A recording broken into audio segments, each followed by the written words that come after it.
Bonjour à tous, au sommaire de ce lundi 22 avril. Le débat sur le mariage pour tous prend-il trop de place dans l'actualité politico-médiatique? C'est la question qu'on a posée à Claude Bartolone. Le président de l'Assemblée était à Vers-sur-Marne samedi où des manifestants l'attendaient. Le romancier David Fuenquinos était en dédicace à Lagny ce week-end. Je vais mieux, c'est le nom du livre qu'il est venu promouvoir. Un petit coup de pub également pour la librairie Presse Livre qui a accueilli l'écrivain à succès. Enfin, la 4e édition de la Cosa Am s'est déroulée ce samedi au Cosa Nostra Skatepark de Chelles, une compétition nationale dédiée aux skateurs de moins de 18 ans. Et cette année, les locaux ont plutôt brillé. Une vingtaine de militants du Front de gauche plutôt discrets, opposés aux récents accords sur l'emploi d'un côté. De l'autre, des manifestants et quelques élus plus nombreux et surtout plus bruyants, opposés au mariage pour tous. Ce contraste qui attendait Claude Bartolone à l'inauguration de la permanence du député socialiste Aymeric Breillet samedi est révélateur de la place qu'a pris le récent débat de société sur le mariage gay dans les sphères politiques et médiatiques. Le président de l'Assemblée en a fait l'expérience. Outre les menaces de mort de ce lundi et les débordements de fin de semaine dans l'hémicycle, il bat des records au perchoir avec 90 heures passées à présider ce débat en début d'année. Alors c'est vrai que quelquefois il faut être attentif à la fois aux sujets qui existent au niveau des médias et ceux qui sont très présents au tréfonds de notre société. Ce sont des sujets qui sont beaucoup discutés, mais lorsque je suis au contact de nos compatriotes, ils ne sont pas piégés. Eux, ce qui les intéresse, c'est les questions d'emploi. L'emploi est par exemple ce fameux accord interprofessionnel, un débat plus technique qui ne joue pas sur les passions, discret dans les médias et qui n'en déplaise au Front de gauche à moins mobilisé dans la rue. D'autres lois ont été discutées dans l'anonymat, un déséquilibre qu'Aymeric Breillet déplore mais n'impute pas qu'aux médias. Dans le projet de loi de finances et le projet de loi de finances de la sécurité sociale, il y a eu des réformes extrêmement importantes, notamment en matière économique et sociale. Et tout ça, on l'a passé un peu comme si ça n'existait pas. C'est d'ailleurs peut-être aussi de notre responsabilité de le rappeler. Mais on peut passer en fait très peu de projets de loi dits sociétaux. Le seul que l'on ait passé, c'est le mariage pour tous. Ce seul débat sociétal qui a fait du bruit donc sera voté mardi. L'Assemblée pourra alors passer à autre chose, la loi sur l'enseignement supérieur par exemple, dont vous entendrez certainement très peu parler. Les agents de la Poste de Bussy en grève illimitée depuis ce lundi. Le mouvement ne concerne que le personnel d'accueil et n'a donc pas de conséquences sur la distribution du courrier. Les 50% d'agents grévistes dénoncent une restructuration des effectifs au sein de leur bureau. Ils réclament également la création d'un nouveau poste.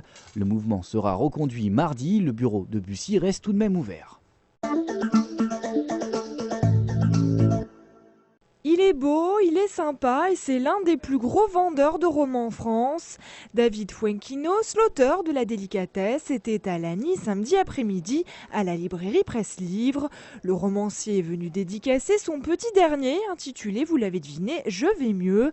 Un joli coup de com' pour cette librairie dans un contexte de crise qui affecte l'ensemble des biens culturels. Et oui, la venue d'un auteur à succès, c'est la garantie de voir son chiffre d'affaires augmenter. En termes de vente, c'est énorme, ça nous fait un chiffre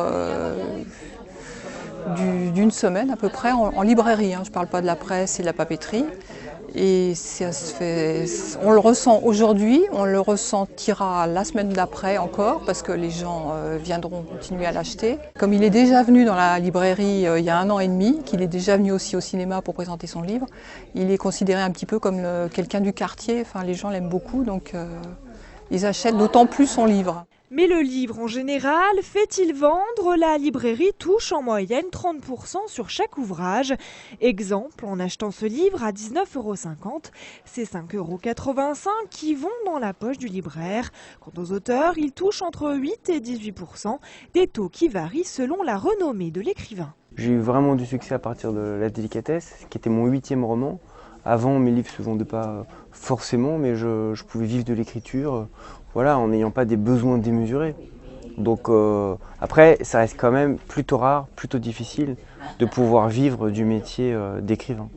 Et moi, je sais que c'est une chance inouïe pour moi. Si à la librairie, on l'avoue, la presse va très mal, l'industrie du livre, elle, résiste malgré la crise. À Noël dernier, cela restait le produit culturel le plus offert. Mais la montée en puissance du livre numérique pourrait bien redistribuer les cartes. Un après-midi pour se tester. Samedi, c'était la 4e édition de la COSAM au Cosa Nostra Skatepark de Chelles.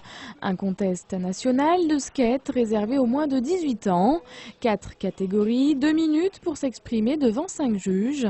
La COSAM, un esprit d'échange avant les compétitions pro. C'est la dernière compétition avant l'âge adulte, c'est-à-dire les compétitions pro où il peut y avoir de l'argent à gagner, où on peut partir à l'étranger. Donc ça reste une sorte de laboratoire pour les enfants, enfin pour les moins de 18 ans, pour essayer de montrer leur skate et de se montrer aussi en public, chose qui n'est pas forcément très évidente. Pas évident, non. Albin est monté pour la première fois sur un skate à l'âge de 4 ans. Aujourd'hui, il en a le double et faisait partie des plus jeunes samedi.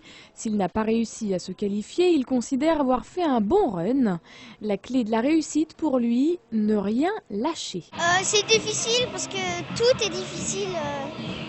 S'il faut apprendre, c'est forcément difficile. Les frères Moreau, Marius et Maceo, qui évoluent au Cosa Nostra, remportent les premières places pour les catégories 8-12 ans et 13-15.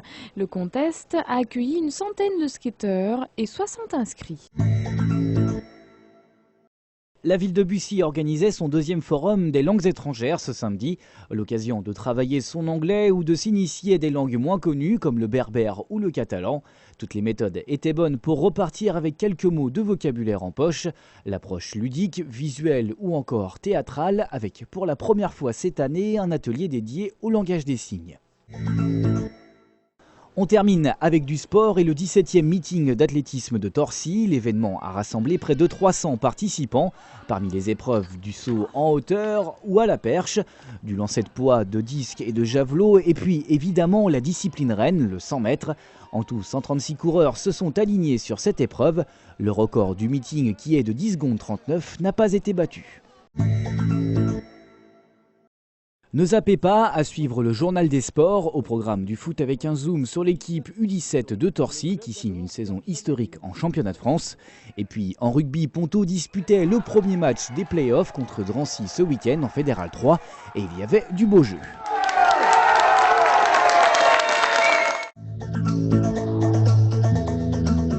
Voilà, c'est la fin de ce 7 Actu, merci de l'avoir suivi. On se retrouve mardi à 19 h pour toujours plus d'infos locales. Salut!